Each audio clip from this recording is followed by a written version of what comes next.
ಬಾಲಕ, ಈ ದುಸ್ಸಾಹಸಕ್ಕೆ ನಿನ್ನನ್ನು ಕಳಿಸಲು ಸಾಧ್ಯವಿಲ್ಲ ದೊಡ್ಡಪ್ಪ.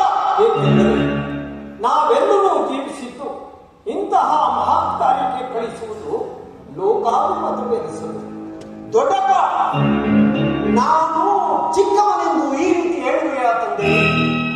ನಿಮ್ಮ ಕಣ್ಣಿರುವ ಈ ಪಾರ್ಥಿವ ದೇಹವು ಚಿಕ್ಕದಾಗಿರಬಹುದು, ಆದರೆ ಅದರೊಳಗಿರುವ ಜೀವಜ್ಯೋತಿಯು ಚಿಕ್ಕದಲ್ಲ.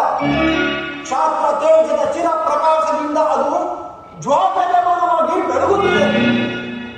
ಸಾಹಸದ ಪ್ರಭಾವದಿಂದ ಪ್ರತಿಬಿಂಬಿತವಾಗಿ ವಿಜೃಂಭಿಸುತ್ತಿದೆ.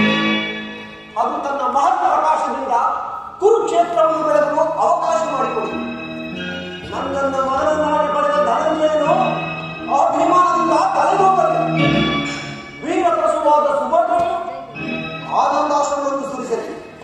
ಯೋಗ್ಯಾನುಸಾರವು ದೊರೆತಾಗ ಧೈರ್ಯದಿಂದ ಹೋರಾಡಿ ಕೀರ್ತಿಶಾಲಿಯಾಗುವುದು ಕ್ಷಾತ್ರ ಧರ್ಮದ ಮರಣ ಕಂಜಿ ಸತ್ತ ಸಂಹಾರಕ್ಕಾಗಿ ಹಿಡಿದ ಖಡ್ಗದಿಂದ ಅಡುಗೆ ಮನೆಯ ಕಾಯಿಪಲ್ಯಗಳನ್ನು ಕತ್ತರಿಸುತ್ತಾ ಕುಳಿತುಕೊಳ್ಳುವುದಲ್ಲ. ನಾನು ತಾಯಿಯ ಗರ್ಭದಲ್ಲಿರುವಾಗಲೇ ಚಕ್ರ ವ್ಯೂಹವನ್ನು ಭೇದಿಸುವ ಉಪಾಯವನ್ನು ಕಲಿತಿದ್ದೇನೆ. ಈಗ ಅದರ ಉಪಯೋಗಕ್ಕೆ ಅವಕಾಶವು ದೊರೆತಿರುವುದು.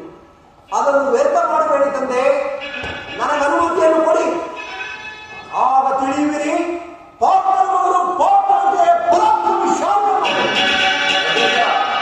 ಅಭಿಮಾನ್ಯರ ಪ್ರಾರ್ಥನೆಯನ್ನು ನಿರಾಕರಿಸಬೇಡ. ಈ ವೀರ ಬಾಲಕರ ಉತ್ಸಾಹನೆ ಮೇಲೆ ಜಲಶೇಷರವಾಗದಿರಲಿ. ಅಭಿಮಾನ್ಯ ವ್ಯೂಹವನ್ನು ಭೇದಿಸುವುದರಲ್ಲಿ ನಾವೆಲ್ಲರೂ ಒಳಕ್ಕೆ ನುಗ್ಗಿ ಅದನ್ನು ಚಿನ್ನ ಭಿನ್ನವಾಗಿ ಮಾಡುತ್ತಿದ್ದೆವು. ಅನಿರೀಕ್ಷಿತವಾಗಿ ಬಂದಿರುವ ಸಹಾಯವನ್ನು ಬಿಡುವುದು ಉಚಿತವಲ್ಲ.